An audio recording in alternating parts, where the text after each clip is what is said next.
예, 한 달 동안 잘 계셨습니까? 반갑습니다.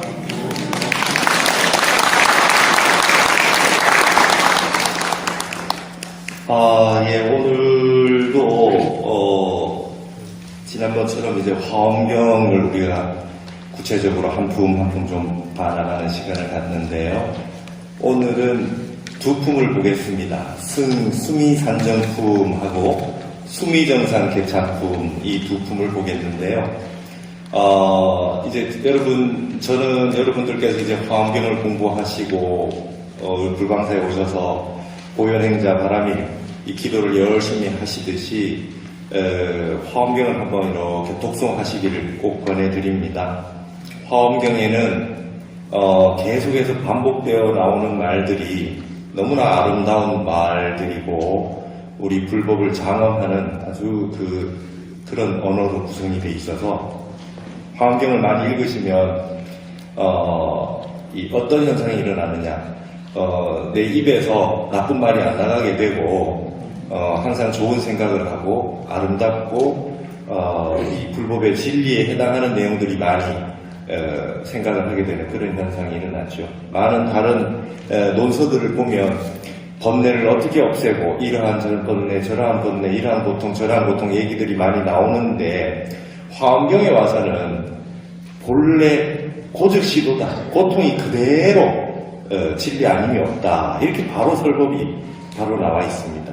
그래서 우리가 이 화엄경을 볼 때는 항상 복잡하고 답답하고 이러다가도 화엄경을 그냥 쭉 읽고 있으면 처음에는 무슨 말 하는지 잘 모르는 것 같지만 계속해서 수지독송 하시다 보면 그냥 마음이 저절로 넓어지고 바다와 같이 되는 그런 느낌을 가지실 수가 있습니다. 그래서 화엄의 세계에 묻어져서 사시다 보면 그대로 누구나 다 부처여, 누구나 다 보살이다 하는 것을 실감하게 되는데요. 오늘 법문은 이제 10주 법문입니다. 우리가 화엄경 약창계에 볼 때 6664 급여사 111일 역구일 하는 부분이 나오는데, 이게 품의 숫자거든요. 맨 앞에 6품은 비로자나 부처님의 성부를 얘기하는 품이고, 그 다음에 6품은 지난번에 현수품으로 끝이 났던 십신에 해당하는 품이 6품이고, 그 다음에 666이잖아요. 그 다음 6품은 지금 이제 10주에 해당하는 6품입니다. 그래서, 오늘 여러분 받으셨는데 보면, 그 6품, 10주에 해당하는 6품이 수미산정품, 수미정상 개찬품, 10주품, 범행품, 초발심, 공덕품, 명법품, 이렇게 됩니다.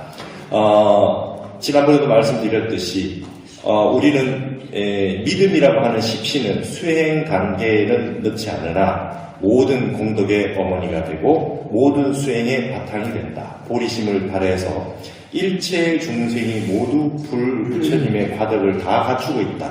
본래 부처로서 다 갖추고 있다는 것을 믿어서 의심하지 않는 그 십신이 원만하게 구족될 때 10주 초주인 초발심주에 된다, 올라가게 된다. 초발심주에 왔을 때 이걸 진정한 발심이라고 하고, 여기서부터는 이제 본격적으로 수행이 시작된다 했습니다. 근데 이 10주품을, 10주에 관련된 내용은 부처님은 어디서 설법을 하시느냐? 수미산 정상에 있는 하늘에 올라가셔서 설법을 하신다. 이제 공부가 시작되기 때문에 단계가 올라가는 겁니다. 그래서 10주에 대한 설법이 제일 처음 나오자마자 바로 수미산정에 올라가시는데요. 수미산 꼭대기에 올라갑니다. 지금 여러분 지도에 보시면 인도에 가면 수미산이라고 산이 있는데요. 우리 화엄에서 말하는 수미산 이름을 같이 붙였지, 거기 있는 산이 수미산은 아니고요. 우리 수미산이라고 하는 것은 우리 불교에서 말하는 우주의 중심입니다. 삼천 대천 세계라고 하는 것이 수미산 중심으로 돼 있고, 이 우리 불법의 세계라고 하는 일수미 세계입니다. 수미 세계 하나를 말하는 것이고, 그 주변에 산이 구산파래라 그래가지고 둘러서 쭉 있어요. 그래서 동서남북에 거대한 대륙들이 있다. 그러면은 우리는 이제 남선부주, 여러분 스님들이 축원하실 때 남선부주 해동 대한민국 이렇게 나오는데, 이 남선부주라고 하는 거는 우리가 지구로서도 상상할 수 없는 그 큰 공간인데, 남선부주, 북부루주, 동승신주, 소우주, 이렇게 소화주 이렇게 해가지고 많은 그 대륙들이 또 있답니다. 수미산에서 산을 9개 지나고 물을 8개 지나면. 그래서 그 남성부주에서 그렇게 산을 지나고 문을 지나서 쭉 가면 이제 우주의 중심에 수미산이 있는데, 수미산 중턱에 사천왕이 계시는 사왕천이 있대요. 그게 첫 번째, 욕계 첫 번째 하늘입니다. 그러면 욕계 두 번째 하늘이 바로 이 수미산 꼭대기에 있는 이 하늘인데, 이 하늘의 이름이 굉장히 많아요. 그래서 제가 다 정리를 해놨습니다. 수미정상이라고 하는 거는 욕계 2천인데 제석천이라고 그래요. 여기가 제석천입니다. 여기가 도리천이라고 그러고요. 그 다음에 이 33천이라고 하는 이름이 있는데, 요거는 도리천, 제석천을 요걸 33천이라고 하는 다른 이름으로 씁니다. 왜 그러냐면 이 제석천의 구조가 동서남북 사방으로 8개가 있고 그 한가운데 또 하나가 있다 그래서 33개로 이루어질 때요. 그래서 여기서 33천이라 그러면 수미산 정상에 있는 제석천, 도리천을 말하는 것입니다. 그리고 요게 선제동자가 처음으로 문수보살에게 그 발심해서 십신을 부족하고 나서 처음으로 가서 뵙는 선지식, 덕운, 해운, 선주승 했을 때 덕운 스님에게 찾아가서 10주 초주가 됐을 때 처음에 찾으러 갔을 때 산이 묘봉산이라고 나오잖아요. 그 묘봉산이 바로 여기를 의미하는 겁니다. 그리고 여기에 계신 하느님이 제석천왕이고요. 그 다음에 천제석이라고도 하고 교시가라고도 나옵니다. 교시가는 제석천왕의 성씨가 교시가라고 합니다. 성이 교시가이고요. 그 다음에 이분이 석재환인이 나옵니다. 석재환인. 여러분 많이 들어본 이름 아닙니까? 환인. 우리나라 단군이 태어날 때 환웅이 내려와서 웅녀와 만나서 단군을 낳았다. 근데 그 환웅이 하늘에 있는 환인의 아들이잖아요. 그렇죠? 그러면 우리가 하느님이 보호하사 우리나라 만세했을 때 그 하느님이 제석천왕이 되는 거죠. 석재환인이 되는 겁니다. 그러면 이제 우리 불교에서의 하늘관이라고 하는 거는 우리가 일반적으로 얘기하는 하느님은 바로 이 제석천왕이에요. 그러니까 그 세상의 그 어떤 종교를 믿더라도 일단은 십선행을 갖고 믿고 그렇게 해서 올라갈 수 있는 하는 바로 이 제석천이 되는 겁니다. 33천이 되는 거예요. 그래서 여러분 아침에 우리 그 도량에서 절을 칠 때 33번을 칩니다. 제석천에 치는 겁니다. 그리고 12월 31일에 1월 1일로 넘어갈 때 처음에 제야의 종소리 할 때 33번을 칩니다. 33천에 치는 겁니다. 그러면 여기에 있는 하늘은 어떠냐? 그 다음에 수미산 정상이 제석천이니까 그 위에는 허공 공거천이랍니다. 허공에 있는 하늘이에요. 그래서 야마천, 도솔천, 그죠? 화락천, 타화자재천이라고 하는 건 허공 중에 수미산 허공 위에 떠 있는 하늘들이에요. 그래서 욕계 6천이 구성되는데 욕계 2천이 흔히 말하는 수미산 꼭대기에 우주 중심에 있는 산인 묘봉산인 꼭대기에 있는 수미산이고 수미산 정상에 있는 제석천이고 보통 거기를 우리가 하느님이라고 한다 이 말입니다. 그래서 그 모든 그 하느님이라고 하는 구조를 갖추고 있다면 그 하늘에서 내려온 천왕이 제석천왕이 되는 거고 그걸 이제 인드라라고 합니다. 인드라. 여러분 우리 인드라망 공동체 들어보셨죠? 인드라망. 제석천의 하늘에 그물망 이 뜻입니다. 인드라망이. 제석천 하늘에 33개의 하늘이 있는데 샹들리제처럼 돼 있대요. 그래가지고 하늘에 전구들처럼 막 이렇게 빛이 막 이렇게 전구들이 있는데 여기 있는 빛 속에 다른 빛들이 다 비쳐서 비치고 여기 있는 빛 속에 다른 게 비치고 일중일체 다중일이래. 하나 속에 전체가 있고 전체 속에 하나가 있다. 그러면서 연기의 세계를 나타내는 게 바로 인드라망입니다. 제석천 하늘에 그물망 같다. 나 혼자 살 수가 없다. 이 세상은 모두가 연기의 세계로 구성이 되어 있다. 그리고 우리 스님들 보시는 경전이나 여러분들도 많이 보살계 받으실 때 그 보시는 경전이 범망경이라고 합니다. 그는 범천 하늘의 그물망 이 뜻입니다. 범망경이라는 것도.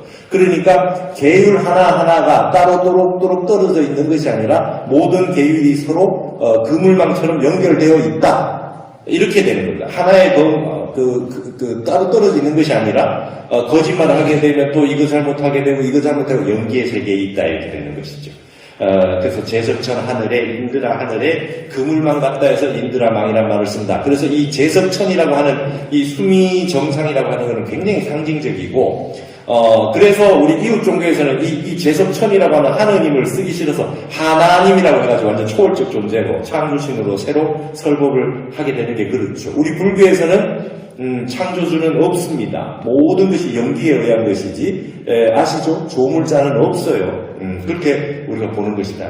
그러나 불교도 하느님은 있다. 제석천을 비롯한 하느님이 쭉 다 있다 이 말이죠. 자, 그러면 조금 더 설명을 해드리면, 그러면 이제 욕계 6천이 있는데, 우리가 하늘을, 우리 불교에서는 28천이라 그러는 개념이 있는데, 28천은 뭡니까? 욕계에서, 욕계 6천 속에 두 번째 하늘이 33천이라는 별명이고, 하늘 전체로는 28개입니다. 어떻게 되냐면, 이 욕계 하늘이 6개고요. 여기는 아직까지, 여러분 하늘에 가도 욕심이 덜 끊어졌어요. 믿고 의지하고 좋은 일 해도 좋은 하늘에 가는데요. 아직 욕망이 다 끊어지지 아니한 세계입니다. 욕계입니다. 욕계 하늘 어디에 가도 그래요. 그런데 욕계 4천인 도솔천이 그 중에서도 가장 안정되고 가장 수순하답니다. 욕계 4천 도솔천에 내원궁 선원이 있는데 이 생에서 공부 제일 잘하시는 분들이 방구 들여서 갈 수 있는 게 욕계 4천의 도솔천이래요. 그래서 예전에 제가 법문 들어보니까 큰 스님들께서는 나는 극락세계 안 간다. 나는 도솔천 내원궁 선방에 가서 있다가 거기에서 부처님이 도솔천에서 내려오셨고 서가모니 부처님도 미륵 부처님도 지금 거기서 설법하고 계시다. 거기서 내려오실 것이고 말하자면 굉장히 성인이라고 하는 분들은 만약에 진짜 성인이라면 공자나 예수나 이런 분들도 성인이라면 다 도솔천에 계시다가 오신다. 그래서 거기 선원에 가면 미륵 상생경은 그겁니다. 도솔천 내원 도솔천에 올라가서 미륵의 설법을 듣겠다라고 하는 것이 그 미륵 상생 신앙이에요. 그래서 도리천 제석천이 아니라 도솔천까지 가겠다. 그러려면 이거는 공부만 믿음만 가지고는 안 되고 수행을 잘 해야 된다. 그래서 도솔천이 그런 곳입니다. 근데 여기에서 진짜 선정에 들면 욕계 6천이 아니라 색계천에 올라가게 됩니다. 색계천은 욕망이 끊어지고 루파 색만 존재하는데요. 색계천에는 하늘이 18개가 있어요. 18개가 있는데 18개를 4가지로 나눠 놓습니다. 이건 전부 선정천입니다.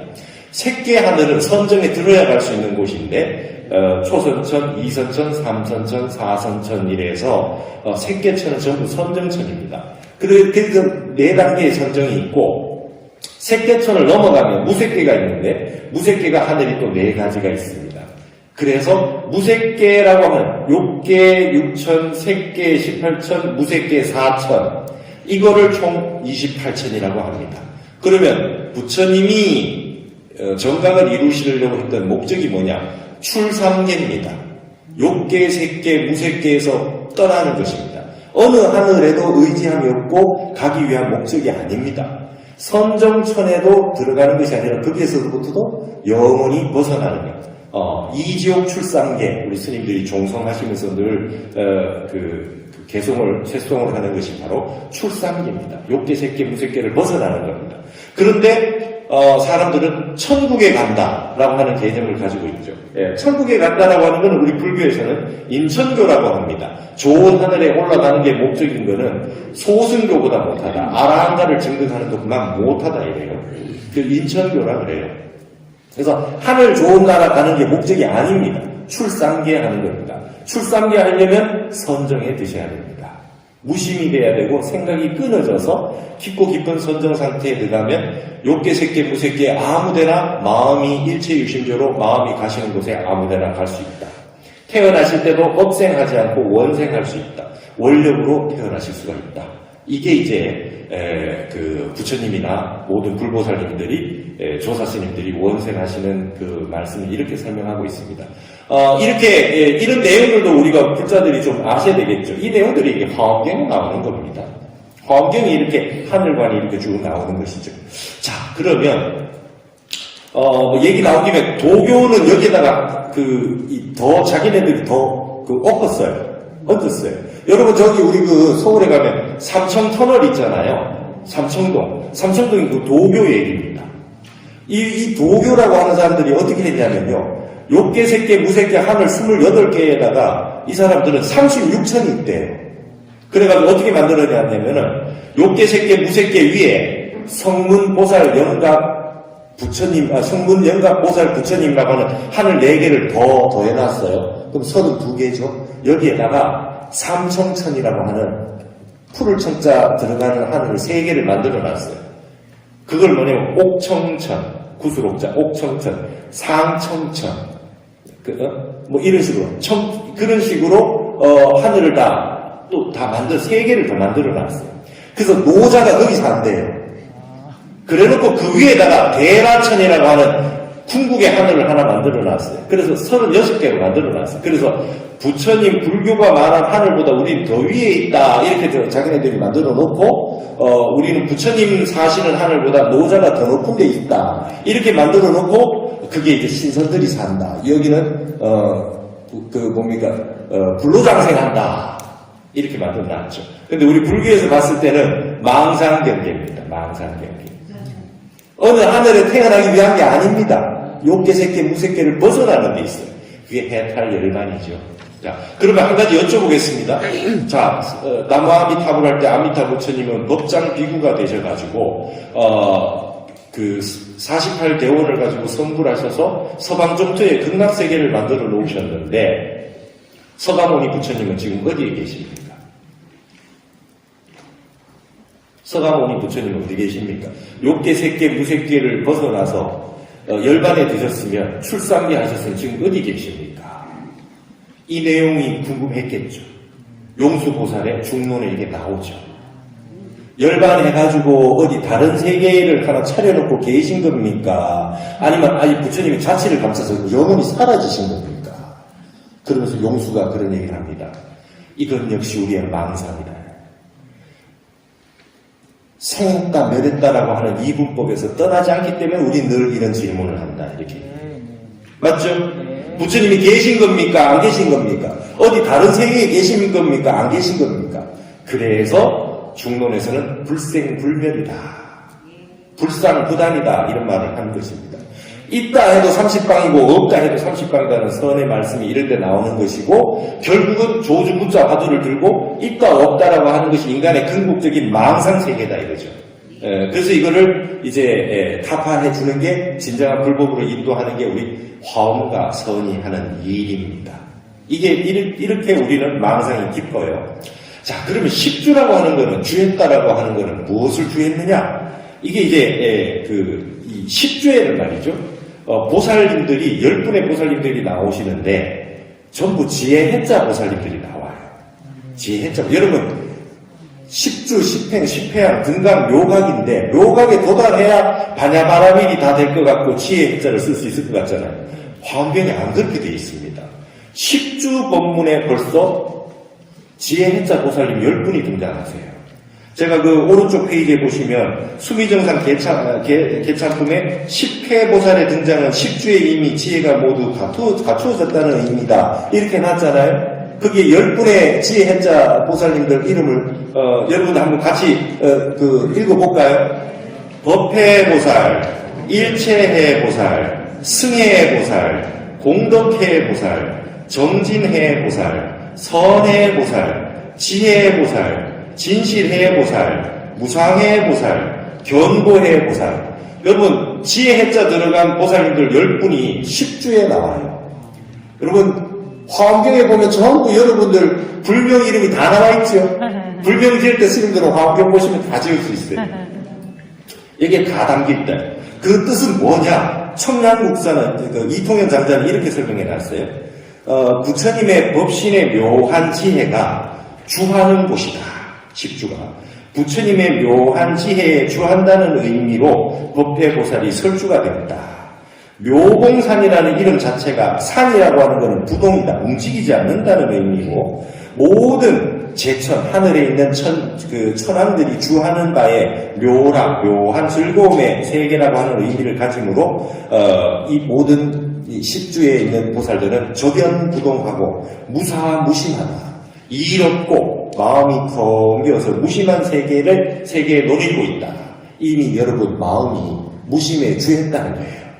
그래서 부동심이 됐기 때문에 지혜 해자 보살님들이 등장했다 이렇게 나옵니다.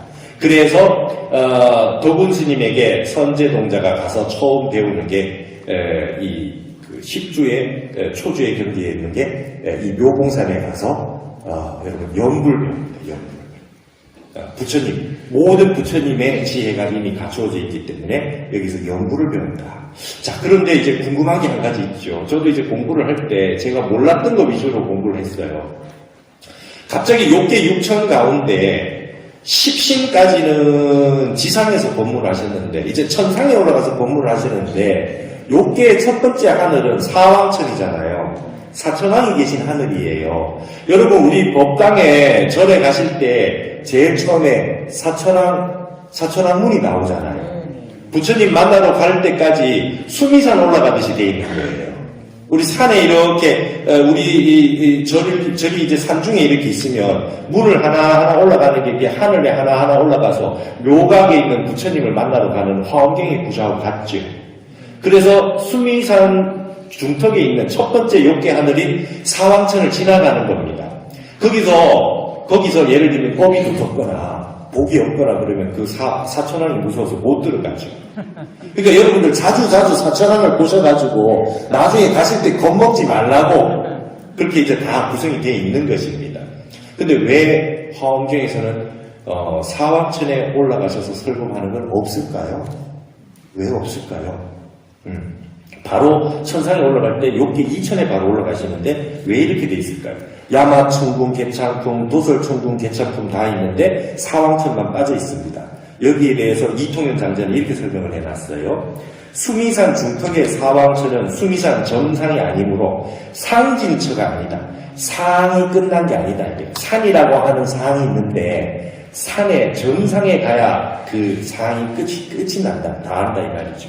그 다음에 십주 경지는 이미 믿음이라고 하는 게 불태전의 경지에 갔기 때문에 끝까지 간 자리를 해서 설법을 하신 것이다. 이렇게 되어 있습니다. 그래서 십주 초주는 초발심주로 다시는 퇴전이 없기 때문에 산 중턱보다는 산 정상에서 설법하시는 것이 진정한 십주의 설법이 맞다. 이렇게 이통현 장자는 설법을 해놨습니다. 이해가 되시죠?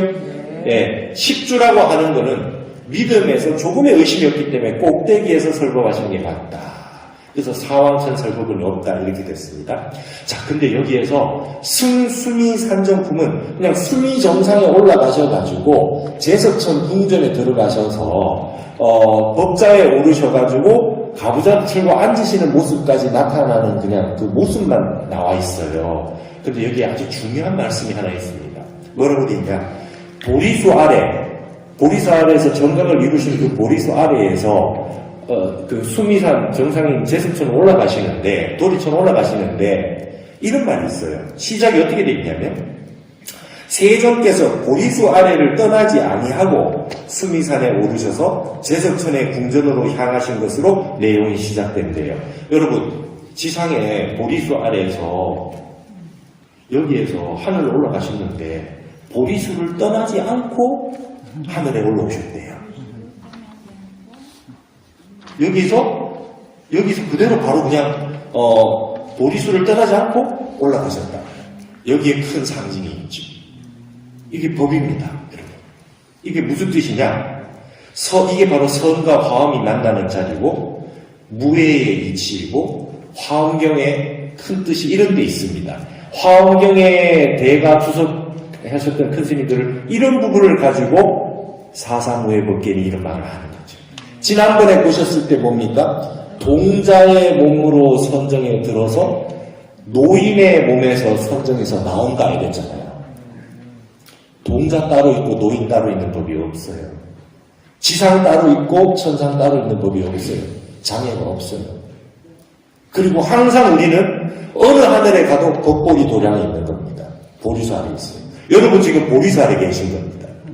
근데 여러분이 지금 수미정상에 계신 거예요. 몸뚱이로 얘기하는 게 아니라는 거예요. 마음이 어디든 다 갈 수 있죠. 법은 본래 이와 같이 자유로운 것이고 부처님의 세계는 늘 어디나 다 있는 겁니다. 근데 요거를 조금 고급스럽게 얘기하는 걸 주석을 한번 보실까요? 청량소초에 보면 청량국사는 이렇게 얘기를 해놨습니다. 온다는 것은 쫓아온 바가 없고 간다는 것은 이르는 바도 없으며 중론에서 관거래품 오고 감을 관한다라고 하는 품이 있잖아요. 거기에 보면 나오듯이 이미 갔다는 것도 간 것이 없고 아직 가지 않았다는 것도 간 바가 없고 갔다고 하는 그 때도 간다는 것이 없으니 무례요 무거다 온 바도 없고 간 바도 없다 이렇게 주석을 달아놨잖아요. 여러분 보리수 아래에서 하늘로 올라가셨지만 올라가도 올라간 바가 없고 가도 간 바가 없고 와도 온 바가 없어요. 열애라고 하는 말이 타타가타라고 하는 말이 진여의 세계에서 오셨다도 되고 그 아라고 하는 게 그 중모음이 되면 위에 이게 그 장음으로 붙일 수도 있고 안 붙일 수도 있죠. 타타 가타도 되고 타타 아가타도 돼서 열애라는 뜻도 되고 여거라는 뜻도 돼요. 진리의 세계에 오셨다는 뜻도 되고 진리의 세계로 가셨다는 뜻도 됩니다. 오고 감이 본래 없어요. 용수중론의 팔불중도에 보면 불례불거다 이래요. 여러분 하루 종일 돌아다녀도 돌아다닐 바가 없어요. 법신의 광명의 자리는 늘 항상 부동한 자리입니다. 그래서 여러분 법성계 끝에 그래 나옵니다. 뭡니까? 구례 부동명이 궁자 실제 중도상 중도의 자리에 앉아 있으니 항상 부동한 그 자리다 이 말입니다. 그래서 극락암에 가시면 예전에 경봉스님께서 이름이 극락암이잖아요. 극락에는 가는 길이 없는데 그대는 어찌 극락에 왔는고 이렇게 물어봐요. 처음에 누구든지 오시면 극락에는 가는 길이 없는데 이 극락암에는 어떻게 왔는고 이게 서원법문이고 법거량이지만 이거 화엄에 다 있지 않습니까? 그럼 여러분은 어떻게 대답하십니까? 부산에서 버스 타고 왔어요. 이럴 수는 없다 이거지. 그렇게 딱 나오면 온방 없이 왔습니다. 이렇게 바로 나와야 됩니다. 이게 법거량이다 이거지. 이게 법이잖아요. 온바도 본래 없어요. 여여부동입니다. 조금 더 고급스러우면 이렇게 나오죠. 스님, 저는 늘 이게 극락암에 있었는데 스님은 저를 보지 못하셨습니까? 이게 나와야 됩니다. 이게 선입니다. 화엄하고 선이 이렇게 붙어 있는 겁니다. 자, 그러면 부처님께서 수비 정상에 올라오셨는데 항상 여러분 이제 화엄경의 구조는 이렇게 돼 있어요. 부처님이 어느 하늘에 올라오셔서 법자에 오르셔서 선정에 드시고 나면 그러고 나서 이제 방광을 하세요. 방광으로 설법하잖아요. 광명설법 하셨잖아요. 광명설법 하고 나면 일반 중생들은 못 알아도 모든 보살님들은 그 광명의 뜻을 다 알아요. 그래서 찬탄을 합니다. 그게 개찬품이에요. 부처님은 말씀 안 하셨어요. 광명으로 설법만 하셨는데 모든 대중들이 보살님들은 딱 보고 아셔가지고 위대하십니다. 거룩하십니다. 이렇게 찬탄을 해요. 지금 법문은 저런 법문을 하시는구나 그러면서 막 설법을 하는데 그게 일단 개송이 나와요. 그게 수미정상 개찬품입니다. 그래서 여러분 화엄경에는 이 개송의 아주 핵심들이 다 나오잖아요. 일체유심조라는 개송이 이 야마천품 개찬품에 나오잖아요. 개찬품이라고 하는 이 개송에 이렇게 나옵니다. 근데 그 전에 방광을 하시는데 어떻게 했냐면, 10주 법문은 방광을 어디서 하냐면요, 여러분. 두 발가락으로 방광을 하세요. 발가락으로 방광을 해서 수미정상을 쫙 비추세요. 그러니까 뭐라고 하냐면, 두 발가락으로 백천억 묘색 광명을 놓아서 수미산 꼭대기에 방광을 하시니, 그 법문 끝났다, 이거죠. 법문 끝났다. 네, 법문 끝났어요. 그랬더니 법회보살을 비롯한 10명의 해자 들어간 보살님이 순서대로 개성으로 찬탄을 하는 내용이 수미정상 개찬품입니다. 부처님은 법상에 올라가셔서 그냥 가만히 앉아 계셨어. 선정에 드셔서 방광만 딱 하셨는데 발가락으로 수미정상을 딱 비추니까 지혜 해자 들어가신 10분의 보살님들이 그 내용을 찬탄을 해요. 그게 수미정상 개찬품의 내용입니다. 그러니까 그러면 발가락으로 방광한 거는 뜻이 뭐냐? 청량국사는 이렇게 해놨습니다. 발가락이라고 하는 건 식주잖아요. 주했잖아요. 진리의 세계에 주했잖아요. 초발심의 세계에 주했지 않습니까? 그러니까 땅을 지탱해야 주가 된다 이거죠. 여러분 십시는 뭡니까? 발바닥으로 하셨잖아요. 근본 바닥이잖아요. 맨 밑바닥이 발바닥이지 않습니까? 그게 믿음이라고 하는 건 바탕이었잖아요. 그 다음에 이제 이걸 가지고 여러분 길 걸어갈 때 항상 발가락으로 디디잖아요. 그렇죠? 지탱을 해야 되는 거예요. 이 믿음을 지탱해서 어디로 나아가려고 해서 움직이기 시작하면 걸어야 되는데 발가락으로 지탱해서 가야 된다 이거죠. 그래서 10주라고 하는 건 지탱한다는 의미로 이 주기 때문에 발가락으로 지탱하면서 여기에서 유력함을 얻어요. 이제 힘을 얻어가야 돼요. 발가락에 힘을 디디고 딱 갈 때 힘을 얻고 가야 된단 말이죠. 그러면서 그 10주의 그 위에 그 힘을 얻어가지고 불태워야 된다. 물러서면 안 된다는 의미를 여기에 가지고 있다. 그래서 10주 법문은 부처님이 발가락으로 박아가셔가지고 수미산 꼭대기를 비추셨다. 이렇게 돼 있어요. 여러분 이거 요즘 우리 한류 문화가 엄청난데 말이죠. 이 부처님 화엄경 가지고 어마어마한 영화 같은 거 좀 못 만듭니까? 이 내용이 어마어마하잖아요. 너무 아름다운 이 형태를, 그래서 우리가 불교 포교를 많이 하고 이렇게 보현행자 바람일 같은 기도를 많이 해서 젊은 친구들이 문화예술에 종사하는 분들이 많이 이것을 보고 이걸 애니메이션이라든지 아니면 다른 SF 영화라든지 이런 형태로 많이 보급할 수 있어요. 너무 멋있지 않아요? 상징과 메타포와 알레고리가 너무 좋은 내용들이 다 있지 않습니까? 화엄경 여러분 내용이 멋있죠? 멋있습니다. 자, 근데 그 중에서 이제 마지막에 스미정산 개참품에 여러분들 거기 읽어보면 너무 좋은 말들이 많이 있는데 그 중에서 몇 개만 뽑아왔습니다. 10주의 진리를 개참품으로 설법하신 내용을 개송 3개만 가져왔습니다. 그러면 10주의 내용들이 드러나리라 봅니다. 요지일체법이 자성무소유하니 여시해 법성하면 즉견 노사나로다.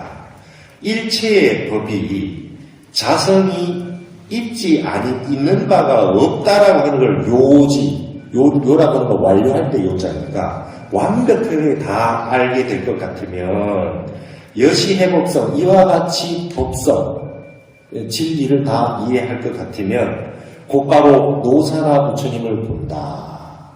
여기 여러분 이제 화엄경을 보시다 보면 노사나라는 말이 나오는데 그가 청정법신 비로자나불 원만 보신 노사나불이니까 나눠져 있잖아요. 근데 화엄경에는 가끔 노사나라고 하면 비로자나하고 같은 뜻으로 쓰입니다.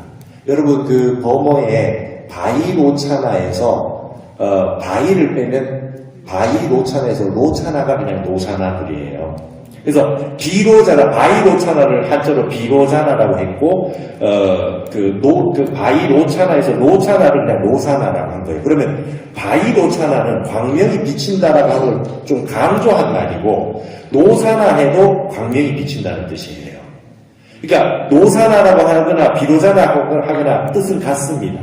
법신에 해당하는 걸로 해석해도 좋습니다. 자, 일체의 법이 자성이 없다. 영원한 실체가 없다라고 하는 것을 완벽하게 알아버리고. 여러분, 영원한 게 없죠? 영원한 게 없어요. 뭘로 있습니까? 전부 연기로 있어요. 연기로 있어서 영원한 게 없다라고 알면 법성을 이와 같이 이해를 해버리면 말이죠. 그 자리에서 바로 청정법신 비로자납을 원만보신 노산업을 다 본다 이거예요. 진리는 여기 있다는 겁니다. 여러분, 영원한 건 없대요. 이게 지금 10주품에 나와요. 10주품에. 근데 여러분 이 개송을 여러분 많이 불교사 공부하신 분을 많이 보셨을 겁니다. 이 개송이 신라의 자장율사가 중국 오대산에 가셔가지고 문수보살을 칭견하고 받으신 개송이 바로 요 개송입니다. 요지일체법이 자성무소유하니 여시의 법상면 즉견노사라다. 요 개송이 자장율사가 문수보살한테 받은 개송이에요. 그러니까 이제 화엄도량을 세울 수밖에 없게 된 거죠. 그래서 우리나라 오대산에 와서 정멸복궁을 세우고 월정사 도량을 만들고 자장율사는 그렇게 하셨습니다. 그리고 통도사에서도 사리를 모셨습니다. 그래서 통도사도 지금 화엄법회를 많이 합니다. 그렇죠? 이게 이제 화엄의 세계가 열리는 겁니다. 이 세상 모든 것이 이 자성이 없다는 걸 알면 바로 부처를 본다 하는 내용이 됩니다. 근데 여러분 이 개송을 경호선사께서 최초의 법제자인 해월 스님에게 전법계를 줄 때 이 개송을 주셨어요. 여러분 이제 찾아보시면 해월 스님에게 주신 개송을 보면 이 개송이 딱 나와 있습니다. 자, 그 다음에 이제 밑에 있는 개송을 또 하고, 저는 이 개송을 참 좋아합니다. 영수지옥보하야 등문 제불명이언정 불수무량락하야 이 불문 불명이로다. 차라리 지옥보를 받으면서 모든 부처님의 이름, 부처님 불명을 얻을지언정 이 무량한 즐거움을 받으면서 모든 부처님의 이름을 못 받는 것은 나는 그 선택하지 않겠다. 지옥에 가서 부처님의 불명을 듣는 것을 내가 선택을 하지. 아무리 즐거워도 부처님 없는 세상에서는 못 살겠다. 이게 여러분, 이게 완벽하게 부처님의 세계에 십주에 주했잖아요. 십신이 구족되면 이 세상 모든 세계에 부처 하님이 없다는 것을 완벽히 믿어 의심치 않으니까 십주가 됐잖아요. 그러니까 내가 지옥에 가더라도 지옥에 있는 중생들 다 부처로 받아들이고 살면 살았지, 부처가 없는 세계, 이런 세계는 나는 그 어떤 즐거움이 있더라도 살 수가 없다. 이게 이제 수미정상 개차품에 나옵니다. 좋지요? 네. 그 다음에 밑에 있는 게 머무를 주자가 도대체 무슨 뜻인가 라고 하는 게 확실하게 드러나는 개송입니다. 일체법 무주라 정처 불가득이니 재불주어차 하사 구경 부동여사다. 일체의 법은 주함이 없는지라.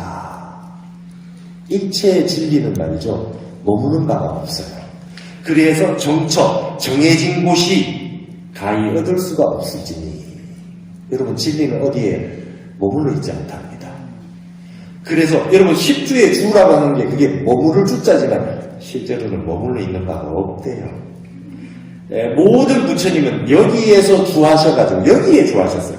머무는 바 없는 것에 주하셔가지고 구경에는 동요함이 없으셨다.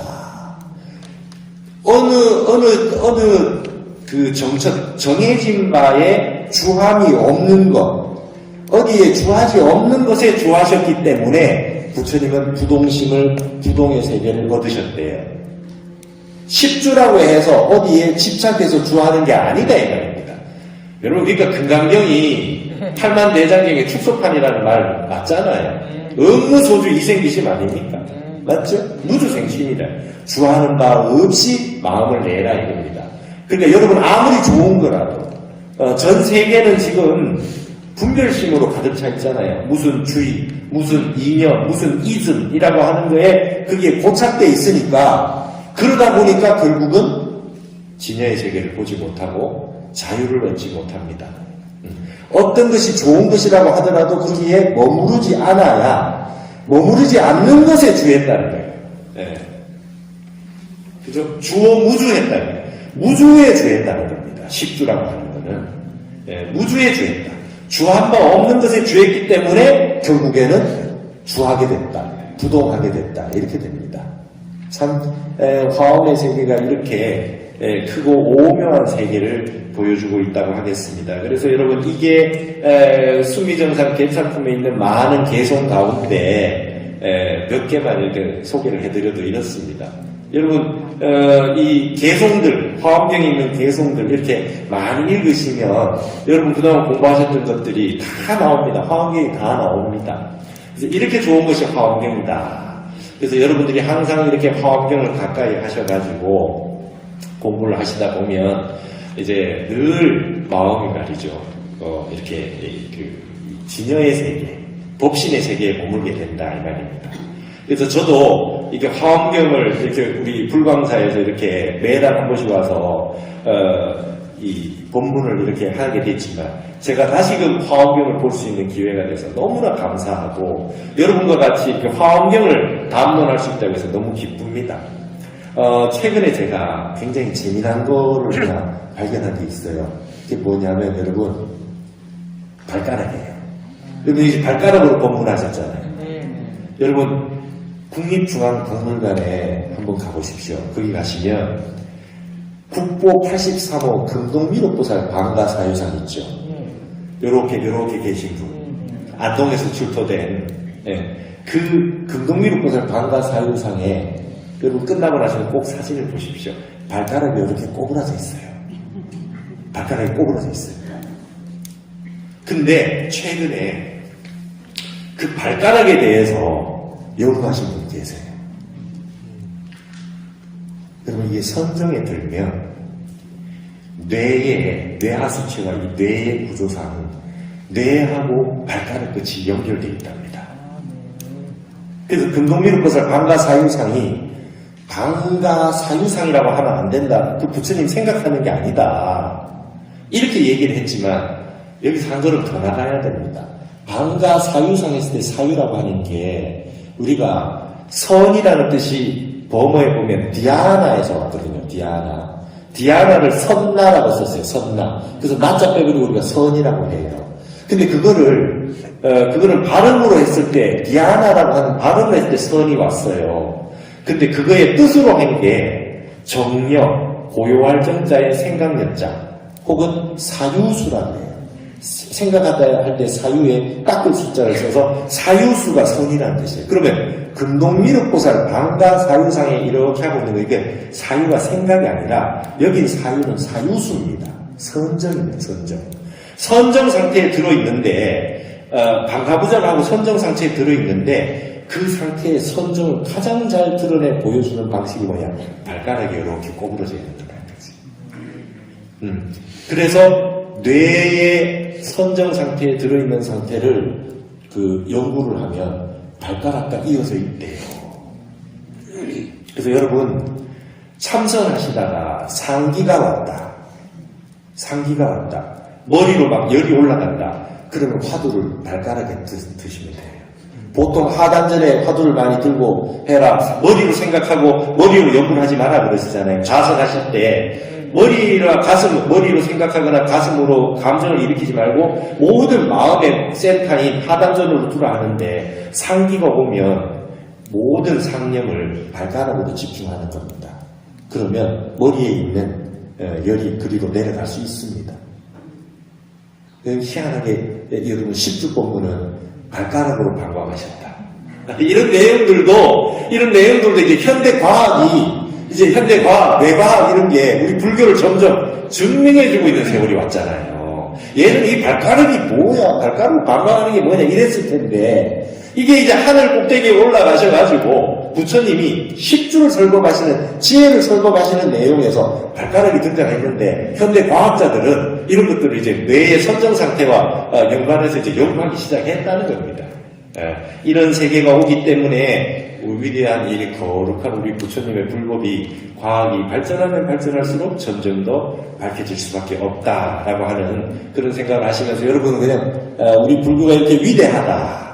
부처님 법이 위대하고 우리나라 이 한국이 이렇게 위대하다.